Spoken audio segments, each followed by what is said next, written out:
ഇന്നത്തെ നമ്മുടെ സ്പെഷ്യൽ ഒരു കപ്പ വെച്ചിട്ടുള്ളൊരു വിഭവമാണ്. പാൽക്കപ്പയാണ് തയ്യാറാക്കിയെടുക്കുന്നത്. അപ്പോൾ ഇതുവരെ ട്രൈ ചെയ്യാത്തവർ എന്തായാലും ഒരു തവണയെങ്കിലും ഒന്ന് ട്രൈ ചെയ്ത് നോക്കുകൊണ്ട് കേട്ടോ. അടിപൊളി ടേസ്റ്റാണ്. ഇതിലേക്ക് നല്ല മീൻ മുളകിട്ടതൊക്കെ ഉണ്ടെങ്കിൽ അടിപൊളിയാവും കേട്ടോ. അപ്പോൾ ഇതെങ്ങനെയാണ് തയ്യാറാക്കിയെടുക്കുന്നതെന്ന് നോക്കാം. ആദ്യം നമുക്ക് കപ്പ വേവിച്ചെടുക്കണം. അതിന് വേണ്ടിയിട്ട് കുറച്ച് വെള്ളം ഒന്ന് തിളപ്പിക്കാൻ വെച്ചിട്ടുണ്ടായിരുന്നു. അതിലേക്ക് കുറച്ച് ആവശ്യത്തിനായിട്ടുള്ള ഉപ്പ് ചേർത്ത് കൊടുക്കാം. അതിലേക്ക് ഇതുപോലെ നുറുക്കി വെച്ചിട്ടുള്ള കപ്പ, ഇതുപോലെ ചെറുതായിട്ട് നുറുക്കി വെച്ചിട്ടുള്ള കപ്പ ചേർത്ത് കൊടുക്കാം. ഇവിടെ ഞാൻ 1.5 കിലോ കപ്പ എടുത്തിട്ടുണ്ട് കേട്ടോ. അപ്പോൾ അതിലേക്ക് ചേർത്ത് കൊടുക്കാം. അപ്പോൾ കപ്പയെല്ലാം ഇതിലേക്ക് ചേർത്ത് കൊടുത്തിട്ടുണ്ട്. എന്നിട്ട് ജസ്റ്റ് ഒന്ന് മിക്സ് ചെയ്തതിന് ശേഷം അടച്ചു വെച്ചിട്ട് നമുക്ക് വേവിച്ചെടുക്കാം. ഇതൊരു 1/4 വേവായാൽ മതി കേട്ടോ. 1/4 വേവായിട്ട് നമുക്ക് ഇതിൻ്റെ വെള്ളമൊക്കെ ഊറ്റിയെടുക്കണം. വെള്ളം ഊറ്റിയെടുത്താൽ അതിൻ്റെ കട്ട് മുഴുവൻ പോയി കിട്ടുള്ളൂ. അപ്പോൾ ഇത് 1/4 വേവായിട്ടുണ്ട്. നല്ലോണം വേവ് ഇപ്പോൾ ആവണ്ട, നമ്മൾ വീണ്ടും ഒന്ന് വേവിക്കുന്നുണ്ട് കേട്ടോ. വെള്ളമൊക്കെ ഊറ്റിയെടുത്തതിന് ശേഷം ഞാൻ ഇതുപോലെ ഒരു പാനിലേക്ക് ഇത് മാറ്റിയിട്ടുണ്ട്. എന്നിട്ട് ഇത് തവി വെച്ചിട്ട് ഇതുപോലെ കുത്തി ഉടച്ച് കൊടുക്കണം കേട്ടോ. ഓരോ പൂളയുടെ പീസസും ഇതുപോലെ ഒന്ന് കുത്തി ഉടച്ച് കൊടുക്കണം. അതിനുശേഷം നമുക്കിതിലേക്ക് ചെറിയുള്ളി, വെളുത്തുള്ളി, പച്ചമുളക് ഇതൊക്കെ ഒന്ന് ചതച്ചെടുക്കണം. ഞാനിവിടെ ഒരു 6 തുടം ചെറിയുള്ളിയും 2 അല്ലി വെളുത്തുള്ളിയും അതുപോലെ ഒരു പച്ചമുളകും എടുത്തിട്ടുണ്ട്. പച്ചമുളകൊന്നും ഒരുപാട് ചേർക്കേണ്ട ആവശ്യമില്ല കേട്ടോ. വലിയ എരിവൊന്നും വേണ്ട ഈ ഒരു ഐറ്റത്തിന്. അതൊന്ന് ജസ്റ്റ് ഒന്ന് ക്രഷ് ചെയ്ത് കൊണ്ടുവന്നിട്ടുണ്ട്, അല്ലെങ്കിൽ ഒന്ന് ചതച്ചെടുത്താലും മതി. അത് ഈ ചൂടോടെ തന്നെ അതിലേക്ക് ഇട്ട് കൊടുക്കുക. അതുപോലെ തേങ്ങയുടെ 2ാം പാലാണ് ഇതിലേക്ക് ഒഴിച്ചു കൊടുക്കുന്നത്. ഈ 2ാം പാലിൽ കിടന്നിട്ട് ഇത് നന്നായിട്ട് ഒന്നുകൂടെ കുക്കായി കിട്ടുന്നത്. 1/4 വേവലായിട്ടുള്ളൂ. ആ 2ാം പാലിൽ നന്നായിട്ട് തന്നെ കുക്കായി വരണം. അപ്പോൾ ഞാനിവിടെ 1.5 കപ്പ് ചിരവിയ തേങ്ങ എടുത്തിട്ടാട്ടോ ഈ 2ാം പാൽ എടുത്തിട്ടുള്ളത്. 1ാം പാൽ ആദ്യം കുറച്ചുകൂടെ മാറ്റി, അതിൽ ഏകദേശം ഒരു 1/2 കപ്പോളം ഉണ്ടാവും. ഇതൊരു 1.5 കപ്പും ഉണ്ടാവും കേട്ടോ ഈ 2ാം പാൽ. അങ്ങനെ ആ ഒരു ഇതിൽ കിടന്നിട്ട് നന്നായിട്ട് കുറുകി വറ്റി വരണം കേട്ടോ. നന്നായിട്ട് കുറുകി നന്നായിട്ട് വേവാകും വേണം ഈ ഒരു കപ്പ. അപ്പോൾ അതിങ്ങനെ തിളച്ച് വരുന്നുണ്ട്. അതിൻ്റെ വെള്ളമൊക്കെ കംപ്ലീറ്റ് വറ്റണം ഈ ഒരു തേങ്ങാപ്പാലിൽ കിടന്നിട്ട്.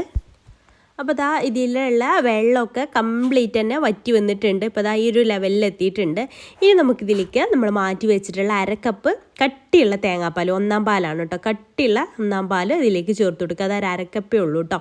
എന്നിട്ട് നന്നായിട്ട് മിക്സ് ചെയ്ത് കൊടുക്കുക. എന്നിട്ട് തിളക്കേണ്ട ആവശ്യമൊന്നുമില്ല. അത് മിക്സ് ചെയ്തതിന് ശേഷം ജസ്റ്റ് ഒന്ന് ചൂടായ ശേഷം നമുക്ക് ഫ്ലെയിം അങ്ങ് ഓഫ് ചെയ്യാം.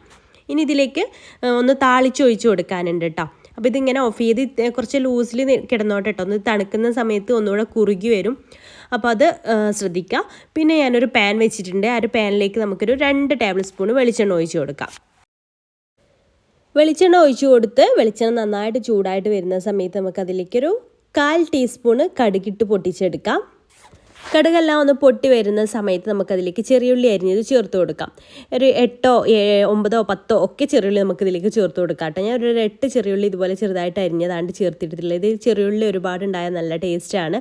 പിന്നെ 2 വറ്റൽമുളക് പൊട്ടിച്ചിട്ട് അതും ചേർത്ത് കൊടുക്കുന്നുണ്ട് കേട്ടോ. ചെറിയുള്ളി ഒന്ന് മൂത്ത് വരുന്ന ഒരു സമയമാകുമ്പോഴേക്ക് വറ്റൽമുളകും ചേർത്ത് കൊടുക്കാം. പിന്നെ അതിലേക്ക് കറിവേപ്പില കൂടെ ചേർത്താൽ നമുക്ക് ഇതേ ഒരു പാൽക്കപ്പയിലേക്ക് അത് താളിച്ചൊഴിച്ച് കൊടുക്കാം കേട്ടോ. അപ്പോൾ ഇതിൻ്റെ പ്രത്യേകത എന്താ വെച്ചാൽ നല്ല ചൂടുള്ള സമയത്ത് കഴിക്കണം. നല്ല ചൂടുള്ള കപ്പ കഴിക്കണം കേട്ടോ. തണുത്തതിന് ശേഷം കഴിച്ചാൽ അത്ര വലിയ ടേസ്റ്റ് ഉണ്ടാവില്ല. ഈ ഒരു ചൂടോടെ കഴിക്കുകയാണെന്നുണ്ടെങ്കിൽ അടിപൊളിയാണ്. ഒരു മീൻ കറി കൂടി ഉണ്ടെങ്കിൽ ഒന്നുകൂടെ പൊളിക്കും കേട്ടോ. അപ്പോൾ ഞാനിതിലേക്ക് താളിച്ചൊഴിച്ച് കൊടുക്കുന്നുണ്ട്. അത് അത്യാവശ്യം ചെറിയുള്ളി ഉണ്ടായിരുന്നു കേട്ടോ. അപ്പോൾ അതുകൊണ്ട് തന്നെ ഇത്രയും ചെറിയുള്ളി ഉണ്ടാകുമ്പോഴാണ് അതിൻ്റെ ഒരു കറക്റ്റ് ടേസ്റ്റ് കിട്ടുന്നത്. എന്നിട്ട് നന്നായിട്ടൊന്ന് മിക്സ് ചെയ്ത് കൊടുക്കുക. അത് തയ്യാറാക്കാൻ വേണ്ടിയിട്ട് അത്ര വലിയ പണിയൊന്നുമില്ല. ഒരു തേങ്ങാപ്പാൽ എടുക്കുന്ന പണി മാത്രമേ ഉള്ളൂ. ബാക്കിയെല്ലാം സിമ്പിളല്ലേ. ഇപ്പോൾ രാവിലേക്കായാലും അല്ലെങ്കിൽ രാത്രിക്കൊക്കെ ആയാലും ഒക്കെ ഉണ്ടാക്കിയെടുത്താൽ അടിപൊളിയാവും. മീൻ കറിയുടെ കൂടെ കോമ്പിനേഷനായിട്ട് കൂടുതൽ ചിക്കൻ കറിയും ചിക്കൻ റോസ്റ്റും ഒക്കെ ഇതിലേക്ക് നല്ല കോമ്പിനേഷൻ തന്നെയാണ് കേട്ടോ. മീൻ മുളകിട്ടതും നല്ല അടിപൊളിയായിട്ടുള്ളൊരു കോമ്പിനേഷനാണ്. അപ്പോൾ ഈ ഒരു റെസിപ്പി ഇതുവരെ ട്രൈ ചെയ്യാത്തവർ എന്തായാലും ഒന്ന് ട്രൈ ചെയ്ത് നോക്കുക. ഇഷ്ടമായാൽ ഫോളോ ചെയ്യാൻ മറക്കരുത്. മറ്റുള്ളവർക്ക് ഷെയർ ചെയ്ത് കൊടുക്കാനും മറക്കരുത് കേട്ടോ. പുതിയൊരു നല്ല റെസിപ്പിയായിട്ട് നമുക്ക് അടുത്തൊരു ദിവസം കാണാം. താങ്ക്